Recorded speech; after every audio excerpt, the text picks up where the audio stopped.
السلام علیکم ورحمۃ اللہ وبرکاتہ۔ ویلکم بیک ناظرین جانے سے پہلے ہم بات کر رہے تھے کہ حضرت عمر رضی اللہ عنہ جب بھی حضرت اسامہ سے ملتے کہتے السلام علیکم اے امیر۔ سیدنا اسامہ کے اندر بہت ساری خوبیاں تھیں۔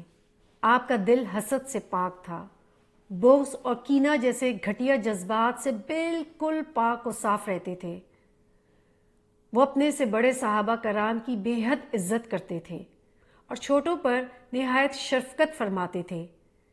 حضرت اسامہ اپنی والدہ سے بے انتہا پیار کرتے تھے۔ سیرت نگاروں نے لکھا ہے کہ سیدنا عثمان بن عفان کی خلافت کے زمانے میں ان کے پاس کھجور کا ایک درخت تھا جو نہایت قیمتی درخت تھا، 1000 کے قریب اس کی قیمت تھی۔ کہتے ہیں کہ انہوں نے اپنا یہ قیمتی درخت کٹوا دیا اور اس کے اندر سے جو ایک جمار نکلتا ہے، جمار ہوتا ہے ایک گوند سی جو درخت کے اندر سے نکالی جاتی ہے، وہ کہتے ہیں انہوں نے وہ نکالی اور اپنی ماں کی خدمت میں پیش کر دی۔ لوگوں نے پوچھا آپ نے اتنا قیمتی درخت کٹوا دیا؟ حضرت اسامہ فرماتے ہیں بات یہ ہے کہ میری والدہ نے مجھ سے جمار کھانے کی خواہش ظاہر فرمائی تھی۔ میرا معمول یہ ہے کہ جب بھی میری ماں کسی چیز کی خواہش کرتی ہے میں وہ چیز حد امکان تک اپنی والدہ کی خدمت میں ضرور پیش کرتا ہوں۔ چنانچہ ان کی طرف سے جمار کھانے کی خواہش ہوئی تو میں نے اس کی تکمیل کرنے کے لیے اپنے قیمتی درخت کو کٹوا دیا۔ ناظرین، اس حدیث سے جو حضرت اسامہ کی اپنی ماں سے محبت تھی، ہم سب اپنے اپنے دلوں میں جھانکیں، ہم اپنی ماں سے کتنی محبت کرتے ہیں اور کتنی عزت کرتے ہیں۔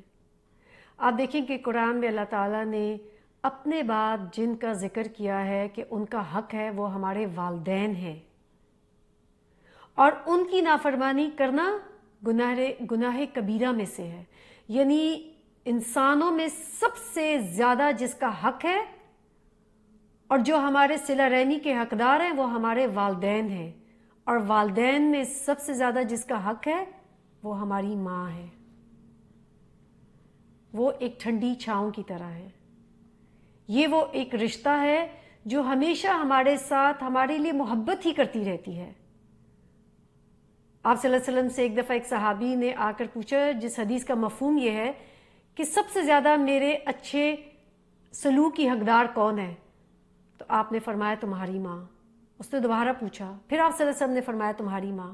تیسری دفعہ پوچھا، پھر آپ صلی اللہ علیہ وسلم نے فرمایا تمہاری ماں، اور چوتھی دفعہ آپ صلی اللہ علیہ وسلم نے فرمایا تمہارا باپ۔ آپ اس چیز سے احساس کریں کہ ماں کا رتبہ کتنا زیادہ ہے۔ اللہ تعالیٰ ہمیں اور ہماری اولاد ہم سب کو توفیق عطا فرمائے کہ ہم اپنے والدین کی عزت کریں۔ ہم اپنے والدین کا اپنی زندگی میں حق تو ادا نہیں کر سکتے، لیکن ہم ان سے جتنی ہو سکتا ہے صلہ رحمی کریں، اور اگر ہم میں سے کسی کے والدین فوت ہو گئے ہیں تو ضرور اپنے والدین کی طرف سے صدقہ خیرات کریں، ان کے لیے دعائیں کریں، کیونکہ مرنے والا ہماری دعاؤں کا انتظار کرتا ہے۔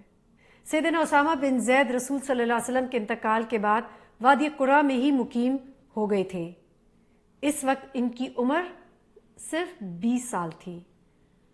بعد میں انہوں نے مدینہ منورہ میں سکونت اختیار کر لی۔ مدینہ سے 3 میل کے فاصلے پر مقام جرف پہ ان کا انتقال ہو گیا۔ آپ کی وفات امیر معاویہ رضی اللہ عنہ کے عہد خلافت میں کے آخر میں ہوئی تھی، یعنی سن 58 یا 59 ہجری کے قریب۔ وہاں سے آپ کی میت مدینہ منورہ لائی گئی اور وہیں پر دفن کیے گئے۔ اللہ تعالیٰ ان کی بخشش فرمائے، ان پہ اپنی رحمت کی برکتیں نازل فرمائے، اور اللہ تعالیٰ ہم سب لوگوں کو توفیق عطا فرمائے کہ ہم سیدنا اسامہ رضی اللہ عنہ کی طرح اپنے اخلاق کے اندر نیکیاں لے کر آئیں، بغض، حسد اور ایسی تمام بری دل کی بیماریوں سے اپنے دل کو پاک کریں۔ آمین یا رب العالمین۔ السلام علیکم ورحمۃ اللہ وبرکاتہ۔